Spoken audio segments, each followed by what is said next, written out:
해질녘 서울의 한 낡은 골목시장. 김복순 할머니는 오늘도 좌판에 남은 몇 안 되는 채소를 떠리로 팔고 있었다. 이른 평생 가난과 고독이 그림자처럼 따라다녔지만 그녀의 얼굴에는 세상 풍파를 다 겪어낸 자의 온화함과 함께 쉽게 꺾이지 않는 생활력이 엿보였다. 손가락 마디마디는 거칠고 투박했지만 손님들에게 건네는 채소 한 줌에는 늘 덤으로 따뜻한 인심까지 담겨 있었다. 할머니, 오늘 장사는 어떠셨어요? 단골 쌀가게 젊은 주인이 퇴근길에 인사를 건넸다. 그럭저럭이요. 젊은이가 매번 이렇게 들러주니 고맙구먼. 복순 할머니는 희미하게 웃으며 대답했다. 그녀의 작은 좌판 옆에는 늘 빈 박스가 놓여 있었는데 그 안에는 그녀의 전 재산이나 다름없는 몇 푼의 동전과 빛바랜 지폐 몇 장이 전부였다.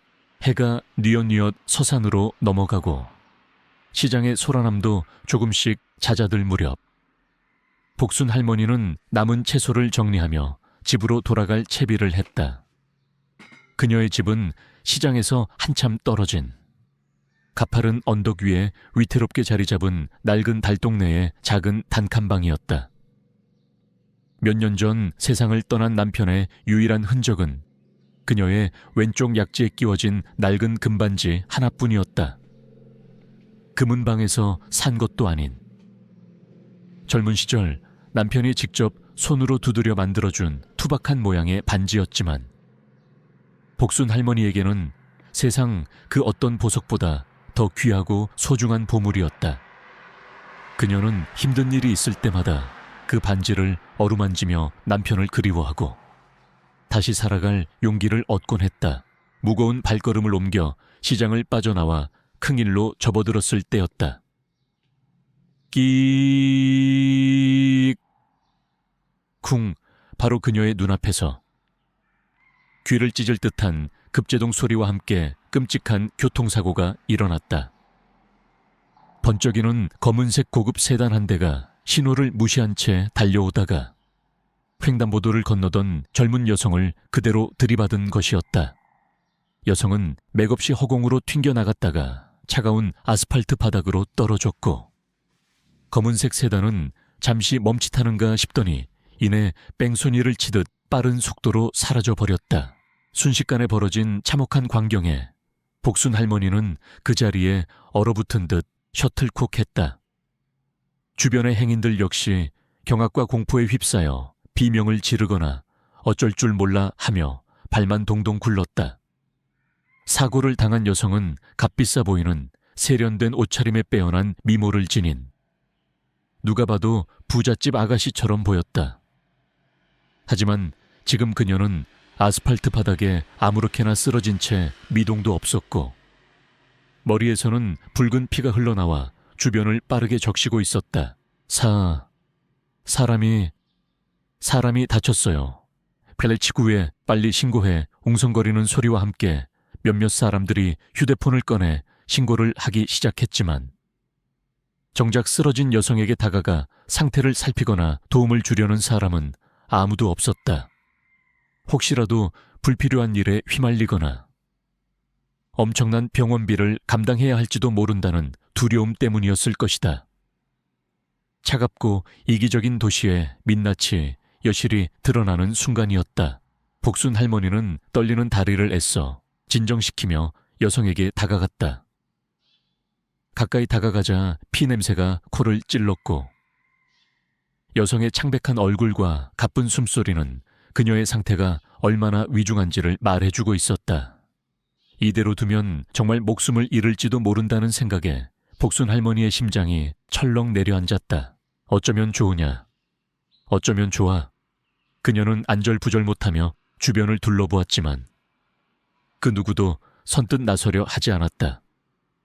시간은 야속하게 흘러가고 있었고 여성의 숨소리는 점점 더 약해지는 듯했다. 바로 그때 복순 할머니의 시선이 자신의 왼쪽 약지에 끼워진 낡은 금반지에 닿았다.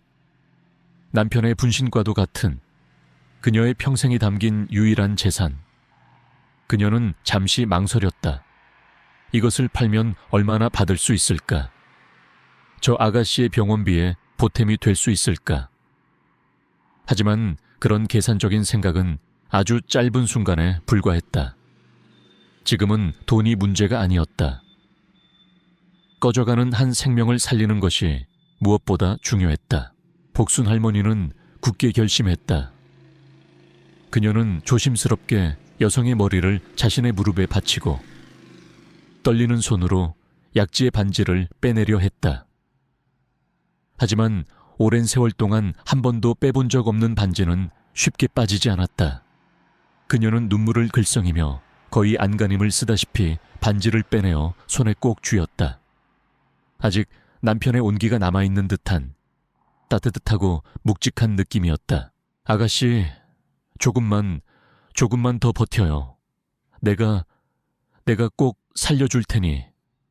복순 할머니는 거의 울먹이는 목소리로 여성에게 속삭였다. 그리고는 주변 사람들을 향해 다급하게 외쳤다. 누가 나 좀 도와줘요.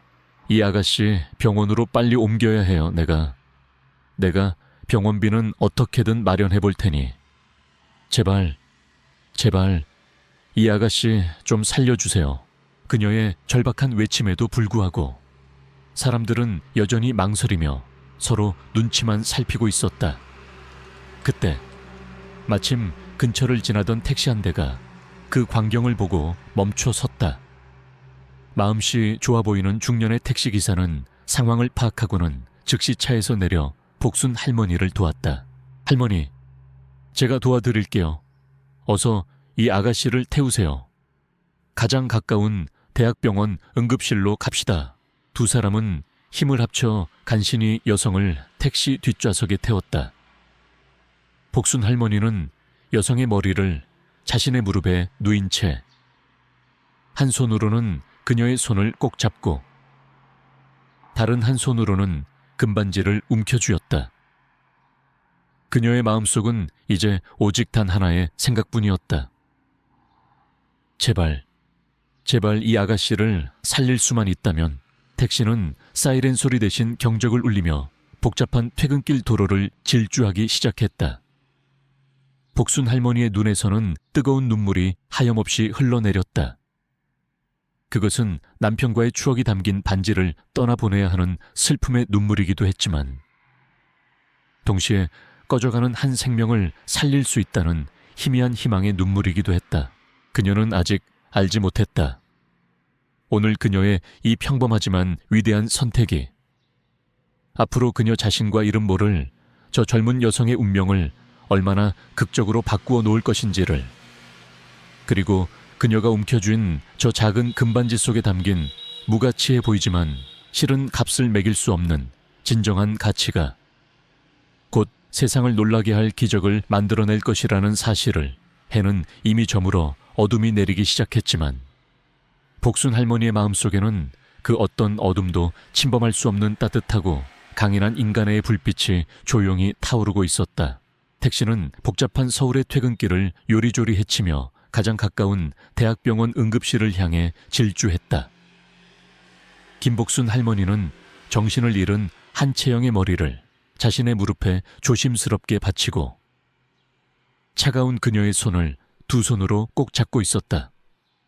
할머니의 입에서는 끊임없이 아가씨, 정신 차려요. 제발 눈 좀 떠봐요. 하는 간절한 기도가 새어나왔다. 택시기사 역시 백미러로 뒷좌석의 위급한 상황을 살피며 마음속으로 아가씨의 무사를 빌고 있었다. 얼마나 시간이 흘렀을까. 마침내 택시가 대학병원 응급실 앞에 멈춰 섰다. 복순 할머니는 택시기사의 도움을 받아 황급히 체형을 부축하여 응급실 안으로 들어섰다. 응급실 내부는 그야말로 아수라장이었다.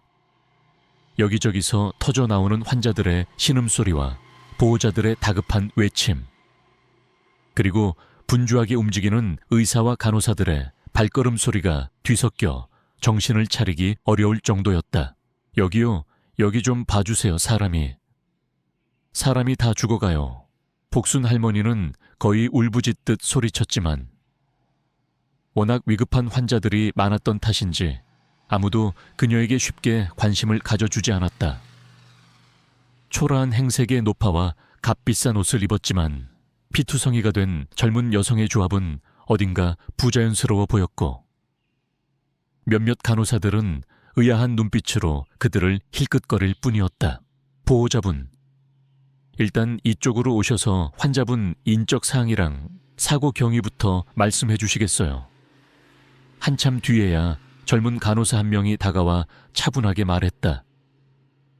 인적 사항이라니, 나는 이 아가씨 누군지 몰라요. 길에서 사고 난 거 보고 데려왔어요. 지금 그런 게 중요한 게 아니라 빨리 치료부터 해줘야 한다니까요. 복순 할머니는 답답한 마음에 가슴을 쳤다. 할머니, 저희도 최선을 다하고 있습니다만 응급수술이 필요할 수도 있는 상황이라 일단 보호자 동의와 함께 응급치료비 보증금부터 납부해 주셔야 합니다. 규정이라서 어쩔 수가 없어요. 간호사의 말은 지극히 사무적이었지만 복순 할머니에게는 청천벽력과도 같은 소리였다. 보증금이라니. 그녀의 주머니에는 오늘 채소를 팔고 남은 몇천 원이 전부였다. 보증금이요? 그게 얼마나 하는데요? 정확한 금액은 검사를 해봐야 알겠지만 최소한 몇백만 원은 준비하셔야 할 겁니다. 만약 수술까지 하게 되면 간호사의 말끝을 흐리는 순간 복순 할머니의 눈앞이 캄캄해졌다. 몇백만 원이라니.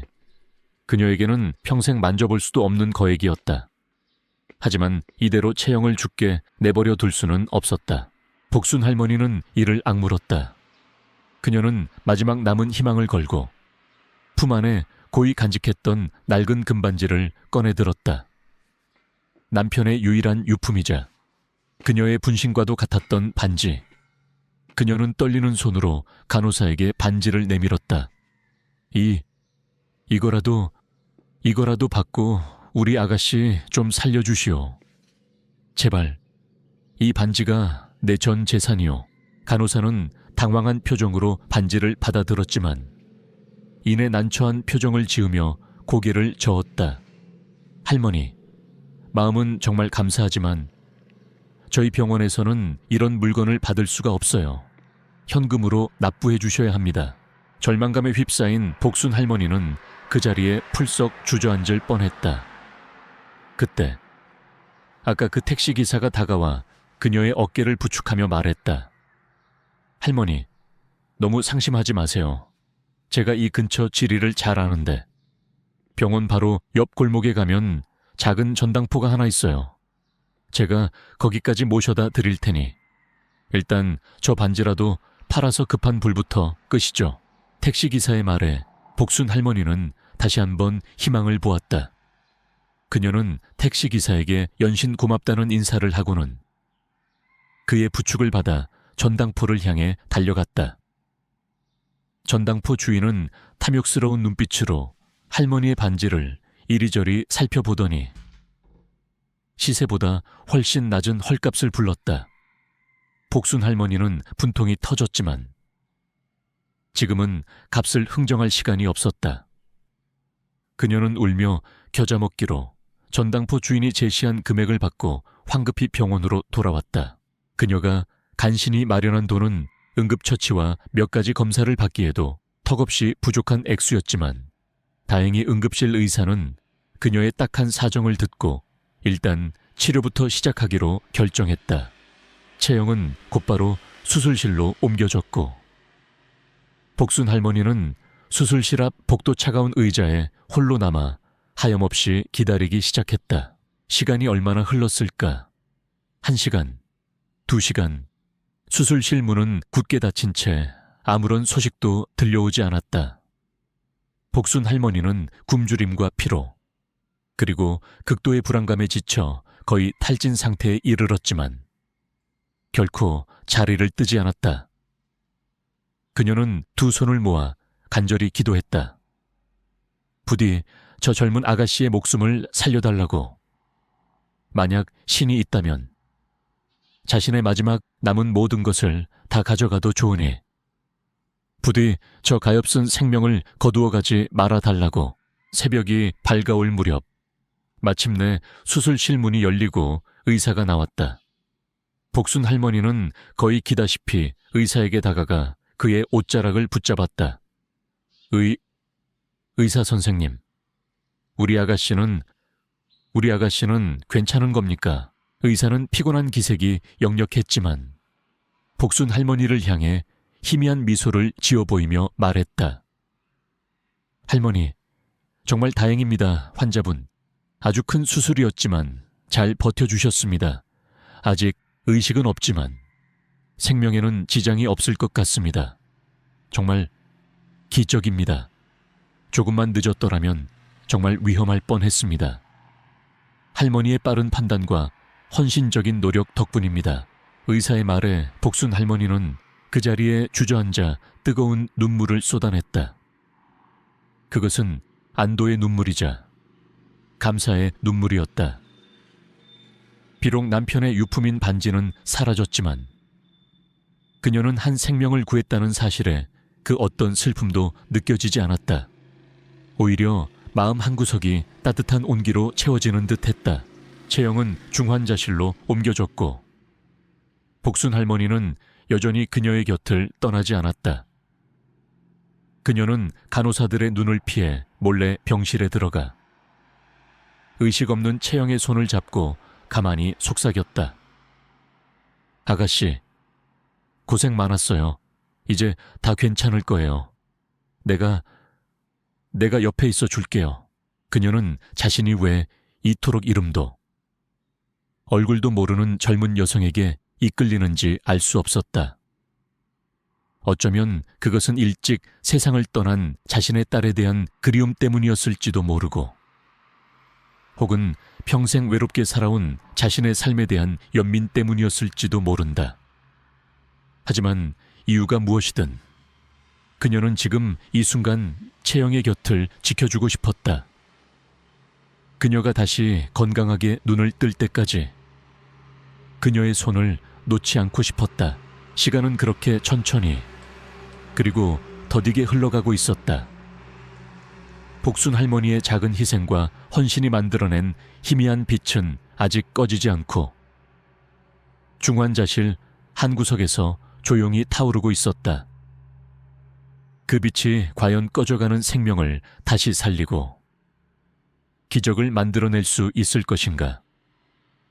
이제 모든 것은 하늘의 뜻과 그리고 젊은 여성 한채영의 강인한 생명력에 달려 있었다. 시간은 거북이처럼 더디게 흘러갔다. 김복순 할머니에게 중환자실 앞 복대서의 하룻밤은 마치 1년처럼 길고 혹독했다.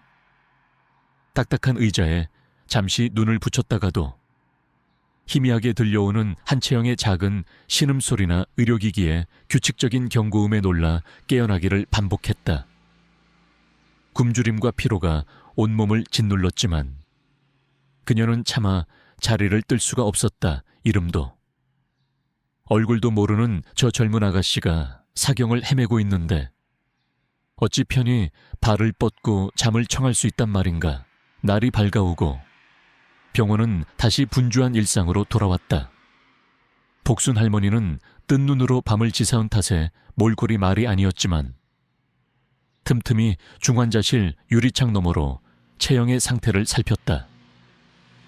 채영은 여전히 깊은 혼수 상태에 빠져 있었고 수많은 의료기기에 둘러싸인 그녀의 모습은 위태롭기 짝이 없었다. 담당 의사는 아침 회진 때 복순 할머니에게 다가와 침통한 표정으로 말했다. 할머니, 환자분 상태가 아직 위중합니다. 뇌출혈이 생각보다 심각해서 오늘 밤을 넘기기가 어려울 수도 있을 것 같습니다. 마음의 준비를 하셔야 할지도 모르겠습니다. 의사의 말은 비수처럼 복순 할머니의 가슴에 박혔다. 그녀는 그 자리에 풀썩 주저앉아 소리 없이 눈물을 흘렸다. 어젯밤 자신의 전부와도 같았던 남편의 반지를 팔아 간신히 살려낸 생명이었다. 그런데 이대로 허무하게 꺼져버릴 수도 있다니. 그녀는 하늘이 무너지는 듯한 절망감에 휩싸였다. 하지만 그녀는 포기할 수 없었다. 그녀는 다시 한번 두 손을 모으고 간절히 기도하기 시작했다. 부디 저 가엾은 영혼을 거두어가지 말아달라고. 기적을 베풀어 달라고. 그녀의 기도는 너무나도 간절했고 그 모습은 지나가는 사람들의 마음까지도 숙연하게 만들었다. 몇몇 간호사들은 처음에는 복순 할머니를 그저 환자의 평범한 보호자련이 생각했지만 시간이 지날수록 그녀의 남다른 헌신과 딱한 처지에 안타까움을 느끼기 시작했다. 그들은 몰래 복순 할머니에게 따뜻한 커피나 빵을 가져다 주기도 하고 채영의 상태에 대해 좀 더 자세히 설명해주며 위로의 말을 건네기도 했다. 할머니, 너무 상심하지 마세요. 저 아가씨 아주 강인한 분 같아요. 분명 이겨낼 수 있을 거예요. 한 젊은 간호사의 따뜻한 말 한마디에 복순 할머니는 다시 한번 용기를 얻었다. 오후가 되자 형사 2명이 병원을 찾아왔다. 그들은 채영의 사고를 담당하고 있는 교통조사계 형사들이었다. 그들은 복순 할머니를 중환자실 앞 작은 상담실로 데려가 사고 당시 상황에 대해 자세히 묻기 시작했다. 할머님, 어제 사고 현장을 가장 먼저 목격하셨다고 들었습니다. 혹시 가해 차량이나 운전자에 대해 기억나는 것이 있으십니까? 차종이나 번호판, 혹은 운전자의 인상착의 같은 것들이요. 형사의 날카로운 질문에 복순 할머니는 애써 기억을 더듬었다. 그게 워낙 순식간에 벌어진 일이라 검은색 아주 좋은 승용차였다는 것밖에는. 운전자는 젊은 남자였던 것 같은데 모자를 푹 눌러쓰고 있어서 얼굴은 제대로 못 봤네.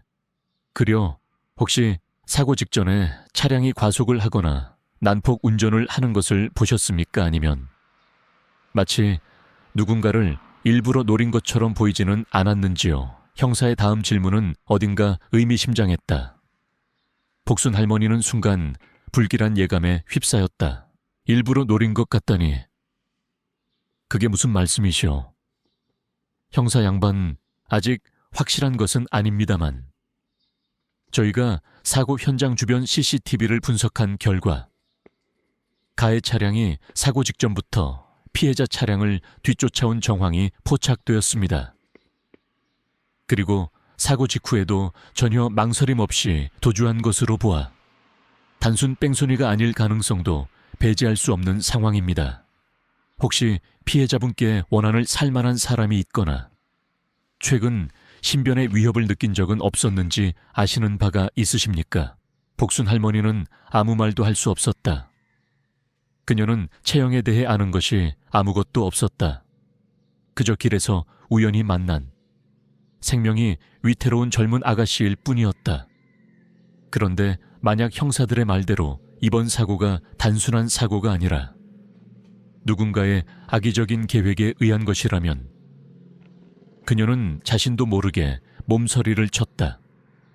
채영이 얼마나 무서운 위험에 처해 있었던 것인지, 그리고 어쩌면 그 위험이 아직 끝나지 않았을지도 모른다는 생각 때문이었다. 형사들은 복순 할머니에게서 별다른 단서를 얻지 못하자 아쉬운 표정으로 돌아갔다. 하지만 그들이 남기고 간 의심의 씨앗은 복순 할머니의 마음속에서 점점 더 크게 자라나기 시작했다. 그녀는 이제 채영의 생명뿐만 아니라 그녀의 안전까지도 걱정해야 하는 상황에 놓인 것이다. 시간은 어느덧 저녁을 향해 흘러가고 있었다. 24시간 채영이 사고를 당한 지 거의 하루가 다 되어가고 있었지만 그녀는 여전히 깊은 잠에서 깨어나지 못하고 있었다. 복순 할머니는 뜬 눈으로 밤을 지새운 탓에 이제 거의 한계에 다다른 듯했다. 하지만 그녀는 결코 채영의 곁을 떠날 수 없었다. 그녀는 마지막 남은 힘을 다해 채영의 손을 잡고 그녀의 귓가에 끊임없이 속삭였다. 아가씨, 힘내요. 제발 눈 좀 떠봐요. 내가 여기 있잖아요. 내가 지켜줄게요. 그녀의 간절한 목소리가 중환자실의 차가운 공기를 가르고 채영에게 전달되고 있었을까? 아니면 정말 기적이라도 일어난 것일까? 복순 할머니가 거의 실신 직전에 이르렀을 무렵 갑자기 채영의 손가락이 아주 미세하게 움직이는 것이 느껴졌다. 그리고 뒤이어 아주 작고 희미한 신음소리가 그녀의 입에서 새어나왔다. 복순 할머니는 자신의 귀를 의심했다. 그녀는 황급히 채영의 얼굴을 들여다보았다. 채영에 감겨있던 눈꺼풀이 아주 천천히 그리고 힘겹게 위로 올라가고 있었다. 그리고 마침내 흐릿하지만 분명한 시선이 복순 할머니를 향해 고정되었다. 아가씨, 아가씨. 정신이 들어요, 나 보여요. 복순 할머니는 거의 울부짖듯 외쳤다. 그녀의 눈에서는 뜨거운 눈물이 폭포수처럼 쏟아져 내렸다. 채영은 아주 천천히 고개를 끄덕이는가 싶더니 이내 다시 깊은 잠에 빠져들었다. 하지만 그것은 분명한 생명의 신호였다. 절망의 끝에서 피어난 한 줄기 희망의 빛이었다.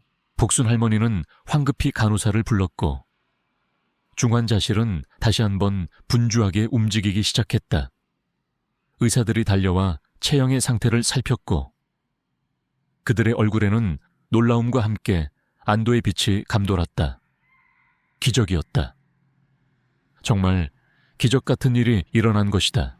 복순 할머니는 중환자실 한쪽 구석에서 그 모든 광경을 지켜보며 하염없이 눈물만 흘렸다. 그녀의 낡은 금반지는 이제 차가운 전당포 진열장 안에 놓여 있었지만 그녀는 그 어떤 것도 아깝거나 후회스럽지 않았다.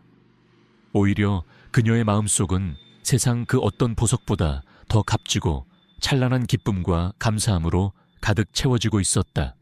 그녀의 작은 희생이 마침내 꺼져가던 한 생명의 불씨를 다시 살려낸 것이다.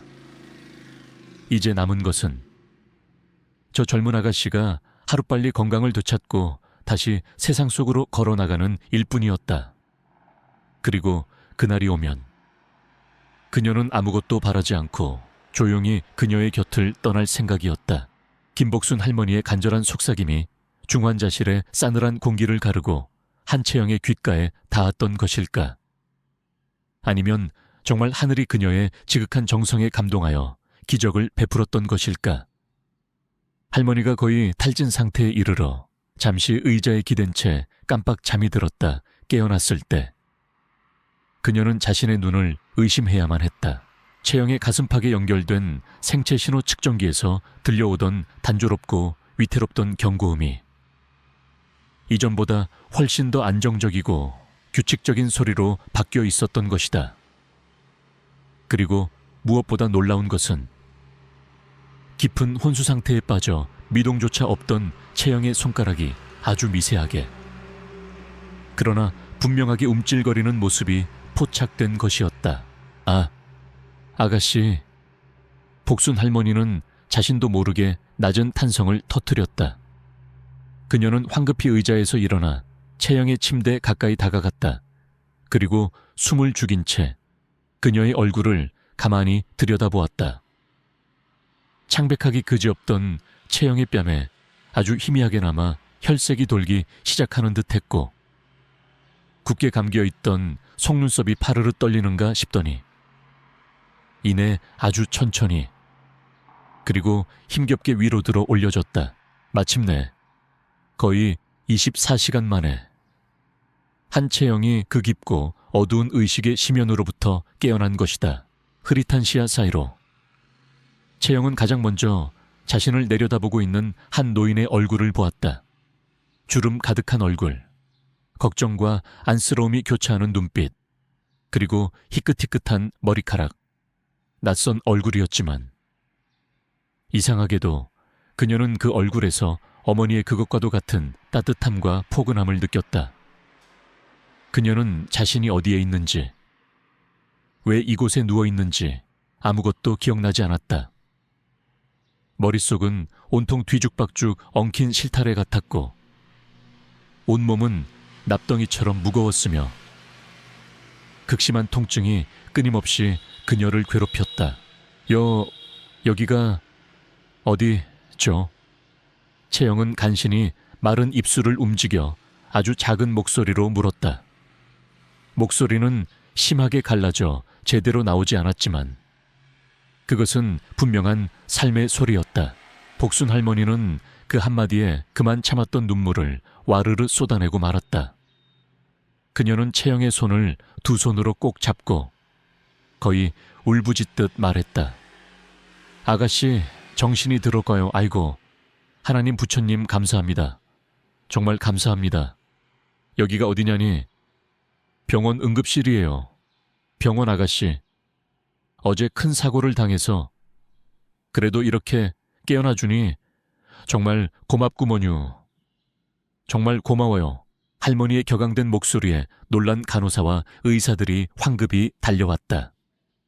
그들은 채영이 의식을 회복한 것을 보고는 믿을 수 없다는 표정으로 서로의 얼굴을 마주 보았다. 불과 몇 시간 전까지만 해도 생사를 장담할 수 없었던 환자였다. 이것은 의학적으로도 설명하기 어려운, 그야말로 기적과도 같은 일이었다. 정말 대단합니다. 할머니 환자분의 강한 생명력과 할머님의 지극한 정성이 기적을 만들어낸 것 같습니다. 담당 의사는 흥분을 감추지 못하고 복순 할머니의 손을 잡았다. 의료진들은 신속하게 채영의 상태를 다시 한번 점검하기 시작했다. 각종 검사가 이어졌고 그 결과 채영은 아직 완벽하게 위험에서 벗어난 것은 아니지만 적어도 생명의 고비는 넘겼다는 진단이 내려졌다. 다만 사고 당시 머리에 큰 충격을 받은 탓인지 일시적인 기억 상실 증세를 보이고 있었다. 채영은 여전히 자신이 누구인지, 왜 사고를 당했는지 아무것도 기억하지 못했다. 그녀의 머릿속은 텅 빈 도화지처럼 하얗기만 했다. 하지만 그녀는 자신을 내려다보는 복순 할머니의 따뜻한 눈빛과 자신의 손을 꼭 잡아주는 그 온기만큼은 분명하게 느낄 수 있었다. 그리고 알 수 없는 깊은 안도감과 함께 이 초라한 행사에게 노파에게 강한 의지감을 느끼기 시작했다. 저 누구세요? 채영이 다시 한번 힘겹게 물었다. 나는 그냥 길 가던 사람인데 아가씨가 사고 난 거 보고 너무 안타까워서 그냥 옆에 있어준 거예요, 아가씨. 아무 걱정 말고 푹 쉬어요. 이제 다 괜찮을 거니까. 복순 할머니는 애써 눈물을 감추며 말했다. 그녀는 차마 자신이 반지를 팔아 병원비를 냈다는 이야기는 꺼내지 못했다. 그때 병원 원무과 직원이 다급하게 중환자실로 들어왔다. 김복순 할머님, 보호자분 되십니까? 환자분 가족분들께 연락이 닿았습니다.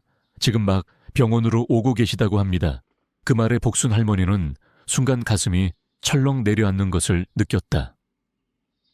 채영의 가족들이 온다니 이제 자신이 더 이상 이곳에 머무를 이유가 없어진 것이다. 그녀는 한편으로는 다행이라는 생각이 들면서도 다른 한편으로는 알 수 없는 서운함과 아쉬움이 밀려왔다. 지난 하루 동안 그녀는 채영에게 깊은 정이 들어버렸던 것이다. 잠시 후 중환자실 문이 거칠게 열리며 값비싼 정장 차림의 중년 남녀와 함께 비서로 보이는 듯한 사람들이 황급히 안으로 들어섰다. 그들은 채영의 부모님인 듯했다. 그들은 채영의 모습을 보자마 무이소리 내어 울기 시작했고 병실안은 순식간에 눈물바다가 되었다. 우리 채영이 내 딸아 이게 무슨 일이냐. 제발 눈 좀 떠봐라. 응, 채영의 어머니는 딸의 손을 잡고 오열했다. 복순 할머니는 조용히 그들의 모습을 지켜보다가 이제 자신이 떠나야 할 시간임을 직감했다. 그녀는 아무도 자신을 주목하지 않는 틈을 타 조용히 병실을 빠져나오려 했다. 하지만 그때 막 의식을 되찾고 있던 채영이 아주 작은 목소리로 그녀를 불렀다. 할머니, 가지 마세요. 그 한마디에 복순 할머니의 발걸음이 우뚝 멈췄다. 그녀는 천천히 뒤를 돌아보았다. 채영이 힘겨운 눈빛으로 자신을 바라보고 있었다. 그녀의 눈빛 속에는 애틋한 간절함이 담겨 있었다. 채영의 부모님과 비서들은 그제야 복순 할머니의 존재를 알아차리고 의아한 표정을 지었다. 저 할머님은 누구신데? 그때 담당 의사가 다가와 채영의 부모님에게 복순 할머니가 채영을 병원으로 데려오고 어려운 형편에도 불구하고 응급치료비를 대신 내주었으며 밤새도록 곁을 지키며 간호했다는 사실을 설명해 주었다. 채영의 부모님은 그 말을 듣고는 놀라움과 감사함에 말을 잇지 못했다. 그들은 복순 할머니에게 다가가 깊이 고개를 숙이며 말했다. 할머님, 정말 감사합니다. 저희가 평생 이 은혜를 잊지 않겠습니다. 할머님 아니었으면 우리 채영이는 복순 할머니는 손사래를 치며 괜찮다고 말했지만 그녀의 눈가에는 다시 한번 뜨거운 눈물이 흘러내렸다. 채영은 여전히 모든 기억을 되찾지는 못했지만 자신을 구해준 은인이 바로 눈앞에 저 초라한 할머니라는 사실을 어렴풋이 깨닫고 있었다. 그녀는 복순 할머니를 향해 힘겹게 손을 뻗었다. 그리고 아주 작은 목소리로 그러나 분명하게 말했다. 할머니, 고맙습니다. 저를 살려주셔서. 그 한마디와 함께 채영의 눈에서도 뜨거운 눈물이 흘러내렸다. 그것은 기적적으로 되찾은 생명에 대한 감사이자 이름 모를 한 노파의 조건 없는 사랑에 대한 깊은 감동의 눈물이었다. 24시간의 기다림 끝에 찾아온 기적적인 만남. 이제 그들의 운명은 또 어떻게 이어질 것인가? 모든 것은 이제 막 깨어난 채영의 다음 행동에 달려 있었다. 그리고 그 행동은 곧 복순 할머니를 상상조차 할 수 없는 놀라움과 감격 속으로 이끌게 될 터였다. 한채영이 기적적으로 의식을 되찾았다는 소식은 순식간에 병원 전체로 퍼져나갔고 가장 먼저 달려온 것은 역시 그녀의 부모님이었다. 그들은 딸의 손을 잡고 한참 동안이나 오열하며 안도의 눈물을 흘렸다.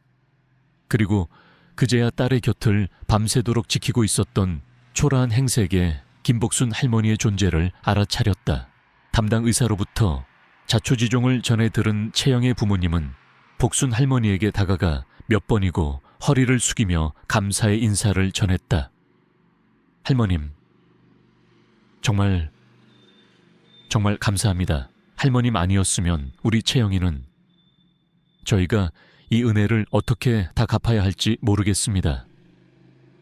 그들의 목소리에는 진심 어린 감사와 함께 깊은 존경심이 담겨 있었다.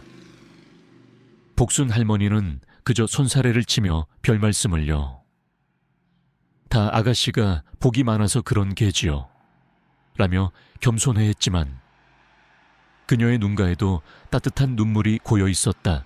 며칠 뒤 채영은 일반 병실로 옮겨졌고 조금씩 기력을 회복하기 시작했다. 비록 사고 당시의 기억은 아직 완전히 돌아오지 않았지만 그녀는 자신을 구해준 은인이 바로 눈앞에 저 가난하지만 마음씨 착한 할머니라는 사실을 어렴풋이 직감하고 있었다. 그녀는 틈틈이 복순 할머니에게 사고 당시 상황에 대해 물었고 할머니는 기억나는 대로 담담하게 이야기를 들려주었다. 하지만 유독 자신의 반지를 팔아 병원비를 마련했다는 이야기는 차마 꺼내지 못했다. 그러던 어느 날 채영의 병실을 담당하던 젊은 간호사가 우연히 복순 할머니와 채영의 대화를 듣게 되었다. 그리고 그녀는 안타까운 마음에 복순 할머니가 채영을 구하기 위해 얼마나 큰 희생을 치렀는지를 채영에게 조심스럽게 이야기해 주었다. 남편의 유일한 유품이었던 낡은 금반지를 그것도 헐값에 팔아 채영의 응급치료비를 마련했다는 사실을 그 이야기를 듣는 순간 채영의 두 눈에서는 뜨거운 눈물이 폭포수처럼 쏟아져 내렸다. 자신을 위해, 생판 알지도 못하는 자신을 위해 그토록 소중한 것을 아무런 망설임 없이 내어준 할머니의 그 깊고 따뜻한 마음에 그녀는 온몸이 전율하는 듯한 감동을 느꼈다.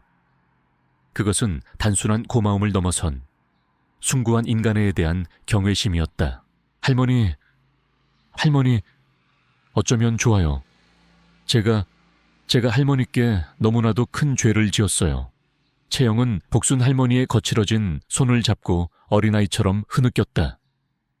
복순 할머니는 그런 채영의 등을 가만히 토닥여주며 말했다. 아가씨, 그런 소리 말아요. 나는 괜찮아요. 그깟 반지 하나 없어진다고 내가 죽는 것도 아니고, 그보다 우리 아가씨가 이렇게 다시 건강하게 눈을 떠준 것만으로도 나는 더 바랄 것이 없구먼요. 바로 그때 채영의 병실 문이 열리며 검은색 정장 차림에 남녀 여러 명이 안으로 들어섰다. 그들은 마치 잘 훈련된 로봇처럼 일사불란하게 움직이며 채영의 주변을 정리하고 외부인의 출입을 통제하기 시작했다. 그리고 그들 중 가장 연장자로 보이는 중년 여성이 채영에게 다가와 정중하게 고개를 숙였다. 회장님, 이제야 정신을 차리셨다니 정말 다행입니다. 지난 며칠 동안 저희 모두 얼마나 마음을 졸였는지 모릅니다. 그녀는 한채영을 회장님이라고 불렀다. 그 순간 복순 할머니는 자신의 귀를 의심했다.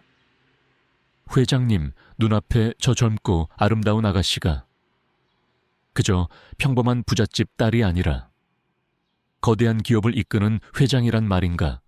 그녀는 너무나도 놀라 자신도 모르게 입을 떡 벌렸다. 채영은 중년 여성에게 가볍게 고개를 끄덕여 보이고는 다시 복순 할머니를 향해 시선을 돌렸다. 그녀의 눈빛은 여전히 따뜻했지만 그 안에 담긴 어떤 결연함과 위험은 이전과는 확연히 다른 것이었다. 김 실장님, 지금 당장 제 개인 계좌에서 현금 1억 원을 인출해서 이 할머님께 전달해 드리세요. 그리고 할머님께서 저를 살리기 위해 파셨다는 그 반지, 어떤 수를 써서라도 반드시 되찾아오도록 하세요. 원래 가격의 10배, 아니 100배를 지불하더라도 상관없습니다. 그녀의 목소리는 아직 힘이 없었지만 그 안에 담긴 명령은 그 누구도 거역할 수 없는 절대적인 것이었다. 김 실장이라고 불린 여성은 조금의 망설임도 없이 네, 회장님, 즉시 처리하겠습니다 라고 대답하고는 밖으로 나갔다. 복순 할머니는 눈앞에서 벌어지고 있는 이 모든 상황이 도저히 믿기지 않았다. 1억 원이라니, 그리고 자신의 낡은 반지를 10배, 100배의 가격을 주고서라도 되찾아오라니. 이것은 평생 가난하게 살아온 그녀로서는 상상조차 할 수 없는, 그야말로 억소리 나는 이야기였다. 아, 아가씨, 아니, 회장님, 이러시면 안 됩니다. 저는 그저 제가 해야 할 일을 했을 뿐입니다. 이런 엄청난 돈은 제가 받을 수 없어요. 복순 할머니는 당황하여 손사래를 쳤다. 할머니, 이건 돈이 아니에요. 이건 제 목숨값이고 할머니의 따뜻한 마음에 대한 아주 작은 보답일 뿐이에요. 부디 거절하지 마시고 받아주세요. 그렇지 않으면 제가 평생 마음의 짐을 지고 살아가야 할 거예요. 채영은 진심 어린 눈빛으로 할머니를 설득했다. 잠시 후 김 실장이 현금 1억 원이 든 돈 가방과 함께 돌아왔다. 그리고 그녀는 복순 할머니에게 정중하게 말했다. 할머님, 회장님의 뜻입니다. 그리고 회장님께서는 할머님께서 편히 쉬실 수 있도록 병원 특실도 이미 마련해 두셨습니다. 지금 바로 그쪽으로 옮기실 수 있도록 준비하겠습니다. 복순 할머니는 그야말로 어안이 벙벙했다. 평생 남의 도움 없이 꿋꿋하게 살아왔는데 하루아침에 이런 엄청난 호의를 받아도 되는 것인지 판단이 서지 않았다. 하지만 채영의 간절한 눈빛과 김 실장의 정중한 태도에 그녀는 더 이상 거절할 수가 없었다. 그녀가 병원 특실로 옮겨지고 따뜻한 물에 샤워를 하고 새 옷으로 갈아입은 뒤에도 여전히 모든 것이 꿈처럼 느껴졌다. 방금 전까지만 해도 차가운 복도 의자에 웅크리고 있던 자신이 지금은 최고급 호텔 스위트룸처럼 꾸며진 병실 침대에 누워있다니. 그때 김 실장이 다시 찾아와 그녀에게 작은 벨벳 상자 하나를 내밀었다. 할머님, 회장님께서 되찾아오라고 하신 반지입니다. 전당포 주인이 처음에는 팔지 않으려 했지만 저희가 원래 가격의 수십 배를 제시하자 결국 내놓았습니다. 복순 할머니는 떨리는 손으로 상자를 열었다. 그 안에는 그녀의 낡은 금반지가, 하지만 이전보다 훨씬 더 밝고 아름다운 빛을 내며 놓여 있었다. 마치 남편의 따뜻한 미소가 그녀를 향해 웃고 있는 듯했다. 그녀는 반지를 꺼내 다시 자신의 약지에 끼웠다. 꼭 맞는 느낌, 그리고 익숙한 온기. 그녀의 눈에서는 또다시 뜨거운 눈물이 흘러내렸다. 하지만 이것은 아직 시작에 불과했다. 한채영이 그녀에게 선사할 놀라움은 이제부터 본격적으로 펼쳐질 참이었다. 복순 할머니의 남은 인생을 송두리째 바꾸어 놓을, 그리고 그녀를 평생 잊지 못할 감격과 감동 속으로 이끌 기적의 서막이 이제 막 오르고 있었다. 그녀는 아직 자신이 얼마나 엄청난 선행의 대가를 받게 될지, 그리고 그 대가가 그녀의 삶을 얼마나 풍요롭고 아름답게 만들어줄지 상상조차 하지 못하고 있었다. 한채영 회장의 지시는 그야말로 일사천리로 진행되었다. 김 실장을 비롯한 CY그룹의 유능한 직원들은 마치 잘 짜인 각본처럼 움직이며 김복순 할머니의 남은 인생을 송두리째 바꾸어 놓을 준비를 해나갔다. 그들이 보여준 엄청난 재력과 신속한 일처리는 평생 가난과 싸워온 복순 할머니에게는 그야말로 어안이 벙벙하고 정신이 아득해지는 경험의 연속이었다. 가장 먼저 할머니가 눈물을 머금고 팔았던 남편의 유품인 금반지는 이미 그녀의 손가락으로 돌아와 있었다. 채영은 그것만으로는 부족하다고 생각했는지 전문 보석 세공사를 불러 반지를 원래 모습보다 더욱더 아름답고 견고하게 복원하도록 지시했다. 그리고 할머니의 동의를 얻어 반지 안쪽에는 영원한 사랑과 감사를 담아 한채영 드림이라는 작은 글귀까지 새겨 넣었다. 복순 할머니는 그 반지를 볼 때마다 눈시울을 붉히며 채영의 따뜻한 마음에 감격했다. 다음으로 진행된 것은 할머니의 거처 문제였다. 채영은 김 실장에게 서울 시내에서 가장 공기 좋고 안전하며 병원과도 가까운 곳에 할머니가 여생을 편안하게 보낼 수 있는 아담하고 정갈한 집을 알아보라고 지시했다. 며칠 뒤 김 실장은 할머니를 모시고 아담한 정원이 딸린 2층 양옥집으로 향했다. 그곳은 복순 할머니가 평생 꿈에도 그려보지 못했던, 마치 동화 속에나 나올 법한 아름다운 집이었다. 할머님, 이 집은 이제부터 할머님 댁입니다. 회장님께서 할머님을 위해 특별히 마련하신 곳입니다. 안에는 할머님께서 편히 생활하실 수 있도록 모든 가구와 살림살이도 새로 준비해 두었습니다. 김 실장의 안내에 따라 집 안으로 들어선 복순 할머니는 그만 입을 다물지 못했다. 햇살 가득한 넓은 거실, 최신식 주방시설, 그리고 폭신한 침대가 놓인 아늑한 침실까지. 모든 것이 그녀에게는 너무나도 과분하고 비현실적으로 느껴졌다. 아이고, 이렇게 좋은 집을 나 같은 늙은이에게 나는 평생 이런 곳에서 살아볼 자격이 없는 사람인디. 복순 할머니는 황송함과 미안함에 어쩔 줄 몰라 하며 눈물만 글썽였다. 할머니, 이건 자격 같은 게 아니에요. 이건 제 진심이고 할머니께 드리는 아주 작은 보답일 뿐이에요. 부디 편안한 마음으로 받아주세요. 할머니께서 행복하게 지내시는 것이 저에게는 가장 큰 기쁨이니까요. 어느새 병원에서 퇴원하여 할머니를 찾아온 채영이 그녀의 손을 잡고 따뜻하게 말했다. 그녀의 진심 어린 눈빛에 복순 할머니는 더 이상 사양할 수가 없었다. 하지만 채영이 준비한 놀라움은 그것이 전부가 아니었다. 그녀는 할머니의 남은 평생 동안에 모든 생활비와 병원비를 책임지는 것은 물론 할머니가 평소 앓고 있던 관절염과 천식을 국내 최고의 의료진에게 치료받을 수 있도록 모든 조치를 취했다. 또한 할머니가 외롭지 않도록 주기적으로 자원봉사자와 간병인을 보내 말벗이 되어드리고 살림을 돕도록 배려했다. 그리고 가장 놀라운 선물은 채영이 복순 할머니와 그녀의 돌아가신 남편의 이름으로 작은 장학재단을 설립한 것이었다. 그 재단은 복순 할머니처럼 어려운 환경 속에서도 선행을 베풀거나 혹은 불의의 사고로 고통받는 이웃들을 돕기 위한 기금으로 운영될 예정이었다. 할머니께서 저에게 베풀어 주신 그 따뜻한 마음이 이제 더 많은 사람들에게 희망과 용기를 줄 수 있도록 하고 싶어요.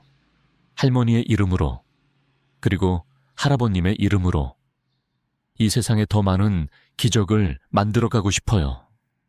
채영의 말에 복순 할머니는 이제 더 이상 눈물을 참을 수가 없었다. 그녀는 채영의 품에 안겨 어린아이처럼 한참 동안이나 서럽게 울었다. 그것은 슬픔의 눈물이 아니었다. 평생 받아보지 못했던 너무나도 큰 사랑과 관심에 대한 벅찬 감격이자 자신의 작은 선행이 이렇게 엄청난 결과로 이어졌다는 사실에 대한 믿을 수 없는 놀라움이었다. 그녀는 자신이 마치 꿈을 꾸고 있는 것만 같았다. 이 모든 과정은 채영의 지시에 따라 신속하고 은밀하게 진행되었지만 세상에 비밀은 없는 법이었다. 가난한 할머니의 선행과 젊은 여성 CEO의 파격적인 보은이라는 이야기는 곧 언론을 통해 알려지기 시작했고 대한민국 전체에 큰 감동과 함께 신선한 충격을 안겨주었다.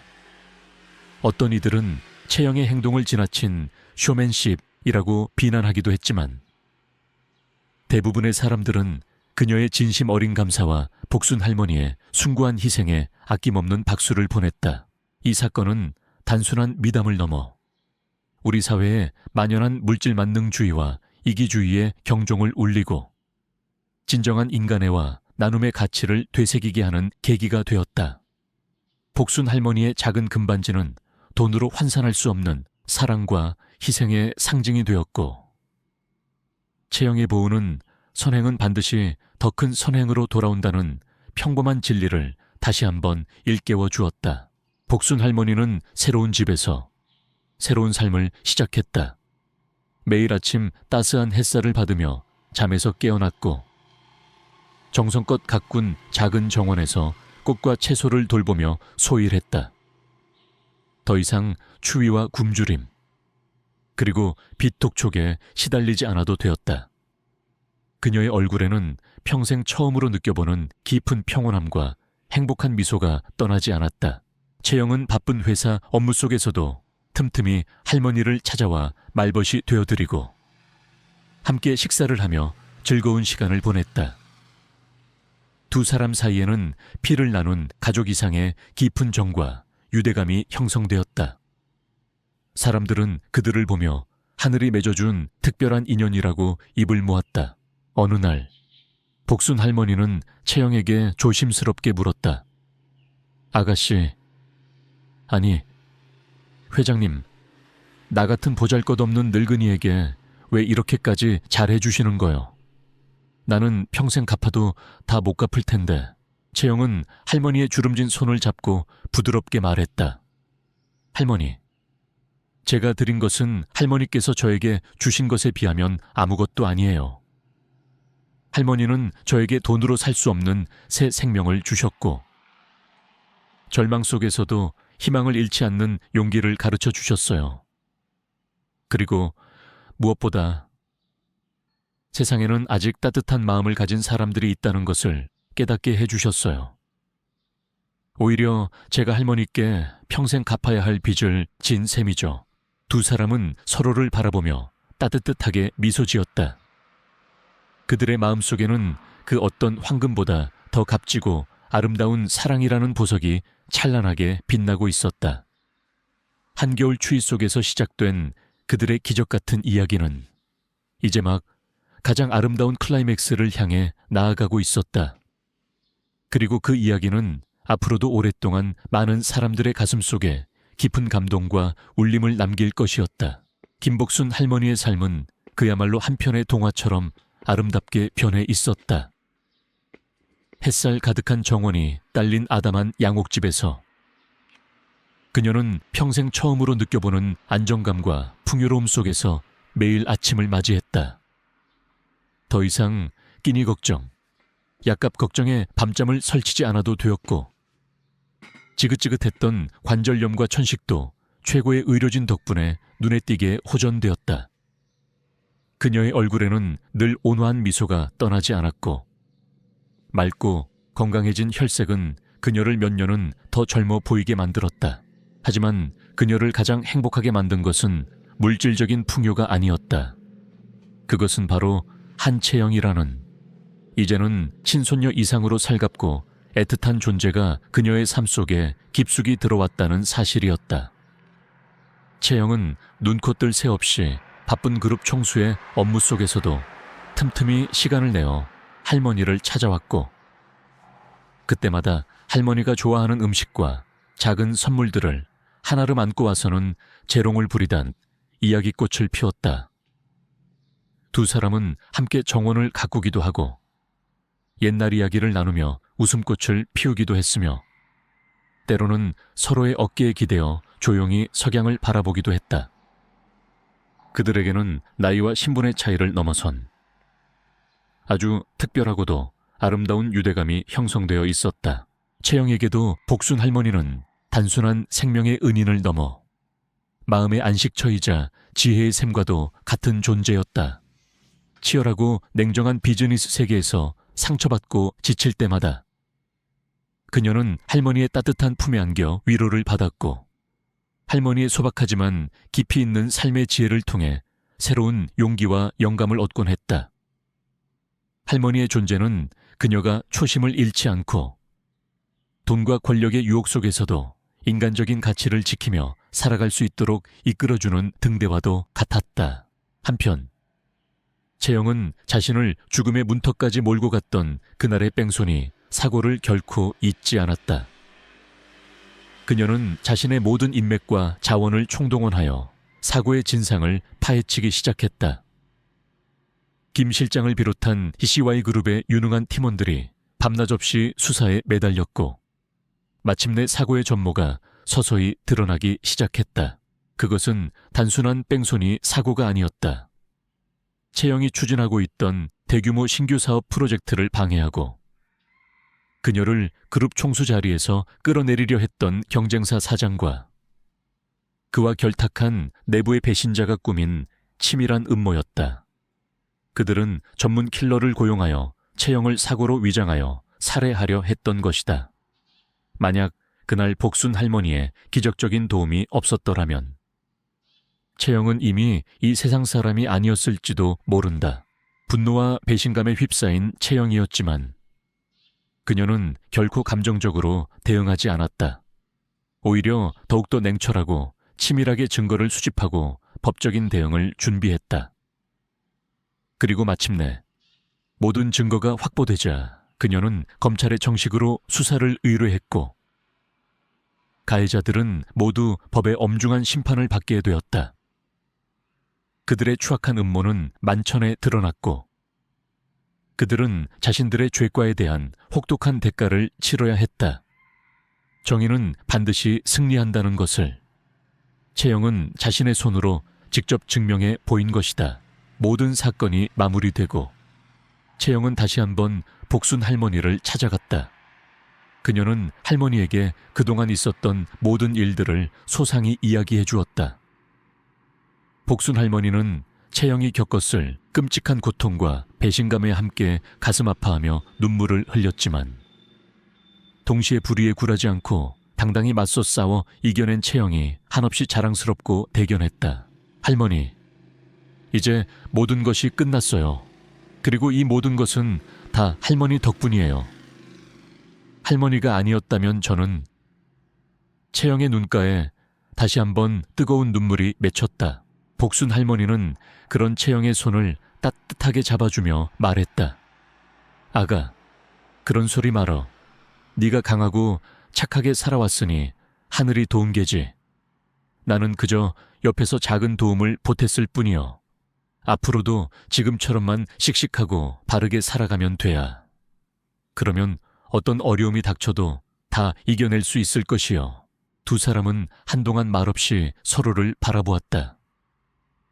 그들의 마음속에는 그 어떤 말로도 표현할 수 없는 깊은 사랑과 감사가 흐르고 있었다. 한 사람의 니에이츠 스와르탄 니시샤르토안, 이타적인 희생이 만들어낸 기적, 그리고 그 기적을 통해 더욱더 단단하게 이어진 운명적인 인연. 그날 이후 김복순 할머니의 이름으로 설립된 장학재단은 본격적으로 활동을 시작했다. 재단은 복순 할머니처럼 어려운 환경 속에서도 희망을 잃지 않고 살아가는 청소년들과 불의의 사고로 고통받는 이웃들을 돕는 다양한 사업들을 펼쳐나갔다. 그리고 그 중심에는 늘 한채영 회장이 있었다. 그녀는 바쁜 업무에도 불구하고 재단 일에 적극적으로 참여하며 복순 할머니에게서 배운 나눔과 사랑의 정신을 실천해 나갔다. 시간이 흘러 김복순 할머니는 채영과 수많은 사람들의 사랑과 존경 속에서 평화롭게 눈을 감았다. 그녀의 장례식은 마치 성대한 축제처럼 치러졌고 그녀가 남긴 아름다운 이야기는 전설처럼 사람들의 입에 오르내렸다. 그녀는 비록 세상을 떠났지만 그녀가 남긴 따뜻한 마음과 숭고한 희생정신은 강소미 재단을 통해 영원히 살아 숨쉬며 세상을 밝히는 등불이 되었다. 한채영은 여전히 CY그룹을 성공적으로 이끌며 대한민국을 대표하는 존경받는 여성 기업인으로 살아가고 있었다. 그녀는 가끔씩 복순 할머니의 사진이 담긴 낡은 금반지를 어루만지며 생각했다. 진정한 부와 성공이란 무엇일까? 그것은 결코 돈이나 명예에 있는 것이 아니라 다른 사람의 아픔에 공감하고 조건 없이 사랑을 베풀며 세상을 조금이라도 더 따뜻하고 아름다운 곳으로 만들어가는 데 있다는 것을 그녀는 복순 할머니를 통해 그 평범하지만 위대한 진리를 배웠고 평생 그 가르침을 가슴에 새기며 살아갈 것이라고 다짐했다. 그녀의 집무실 창밖으로 서울의 밤하늘이 별들로 아름답게 빛나고 있었다. 마치 하늘나라에 있는 복순 할머니가 그녀를 향해 따뜻한 격려의 미소를 보내는 것처럼 채영은 그 별빛을 바라보며 자신도 언젠가는 할머니처럼 누군가의 삶에 한 줄기 빛이 되어줄 수 있기를 간절히 소망했다. 그리고 그 소망은 이미 그녀의 삶 속에서 아름다운 현실이 되어가고 있었다. 한 가난한 노파의 고귀한 희생이 뿌린 씨앗은 이제 세상을 향해 끝없이 사랑과 희망의 꽃을 피워내고 있었다.